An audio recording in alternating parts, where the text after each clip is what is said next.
everyone, welcome to another episode of Excela Health Virtual Mole Walkers. We're so glad that you're joining us. Today we continue our series on farmers market finds, and I'm curious to see what today's featured food is. Can you guess what it is?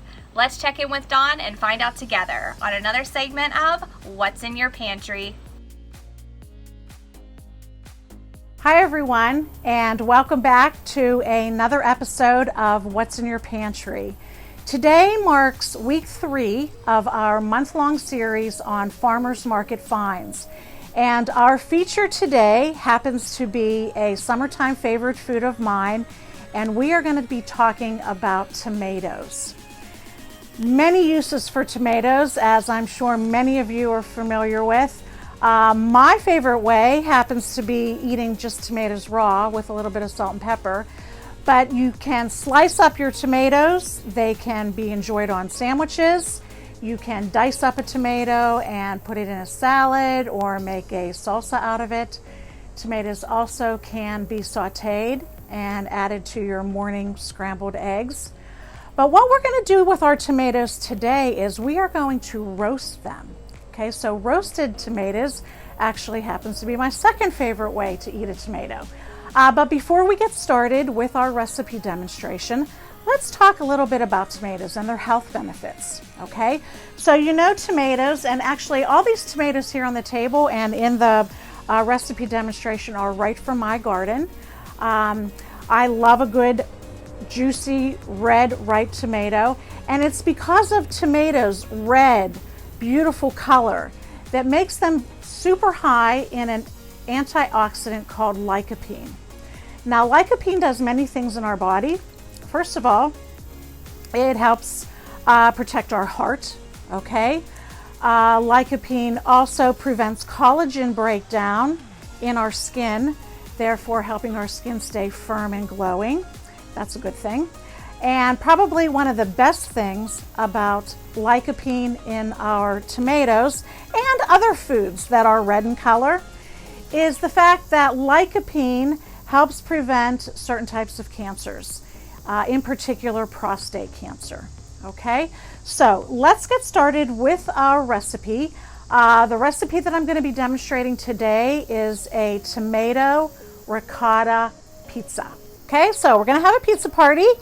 And we're going to start off first with sliced cherry tomatoes.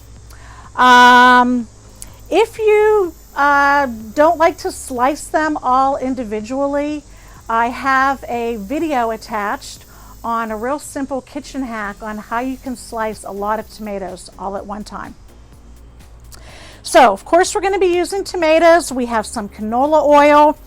We have some part skim ricotta cheese, some jarred pesto, all right, or you can make your own pesto like we did a couple episodes ago, some low-fat milk, minced garlic, crumbled feta cheese, diced up basil, and instead of making my own pizza crust, you know, I like to use this naan bread, okay? So the recipe does have you using an already made pizza crust. I happen to like using naan bread. So there's a couple steps to this recipe. First off, you're going to take your sliced tomatoes, cherry or grape tomatoes, and you're going to mix them with a little bit of canola oil, okay? And then you're going to roast them in the oven.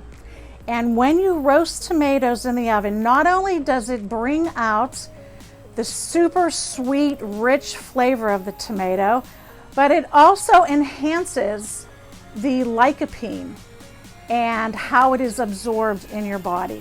Okay, so roasting the tomatoes helps enhance lycopene. Okay, so that is a good thing. All right, so I've already done this step, okay? So let's get to the sauce of our pizza. Now, this is, you know, a non-traditional sauce, and what I like about this pizza recipe is that it doesn't use a traditional tomato sauce. We're getting our tomato flavor from the roasted tomatoes, and our sauce is going to be this ricotta mixture.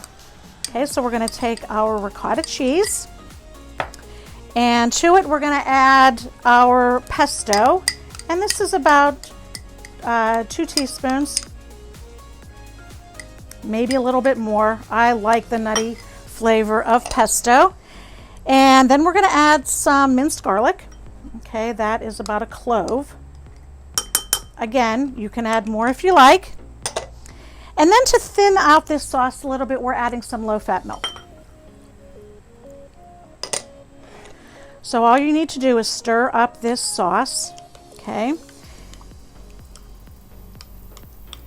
And you can see the pesto is giving our white ricotta cheese some really nice color. Okay, so that's pretty well mixed up. You can see what that looks like. Now you're going to take your crust, and the recipe does ask that you heat this up for a little bit to get a little crunchy. So I've already done that.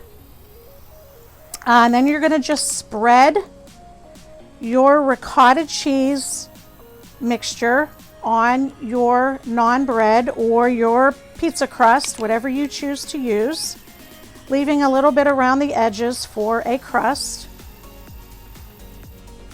And I will say this recipe, if you're using the naan bread, you will get 2 pizzas out of this recipe. Okay, so let's finish with our ricotta sauce. And then we're going to add our feta cheese. Okay. And then this is where you're going to stop. And again, you're going to put it back into the oven or on the grill. You know, I like to roast or grill pizzas on my grill outside. So whatever you like to do, cook it in the oven, cook it on the grill. You're going to bake this for a couple minutes to get all the cheeses and all the flavors you know, melted together. And then you're going to add your roasted tomatoes. Okay, we'll just pretend that these are roasted because I want you to see what this looks like. So we're going to pretend that these are roasted, and then we're going to top it off with some chopped basil. Right, we need to have some green color. And there you have it. Okay, this is our tomato ricotta pizza. So I made one earlier, right? Told you it makes 2 pizzas. So this is what it looks like. Okay, this is gonna be my supper tonight. We're gonna have a little pizza party here. So, tomato ricotta pizza, super easy to make. Using the freshest of ingredients, okay, using our farmers market finds. You know, now I grew these tomatoes in my garden, but you know, tomatoes are plentiful right now at farmers markets, and you can also buy basil at farmers markets as well. So the healthy habit for today's episode is the following. When you're at the farmers market, don't be afraid to talk to the farmer. Okay, they're the expert, right? They're the person that grew the produce that you're buying. So ask them questions, you know, ask them, hey, how do I prepare this? Or do you have any recipe tips? Or, you know, what's the best way to store this produce? So don't be afraid. They can give you the best information. So there you have it. Again, as always, thank you for joining me for What's in Your Pantry. I hope that you will return next week when we finish up our series on farmers market finds and we talk about peppers. Okay? So until then, stay healthy, stay tuned, and we'll see you later. Bye-bye. Welcome back, Mall Walkers. We hope you enjoyed Dawn's cooking demonstration and our healthy habits tip of the day.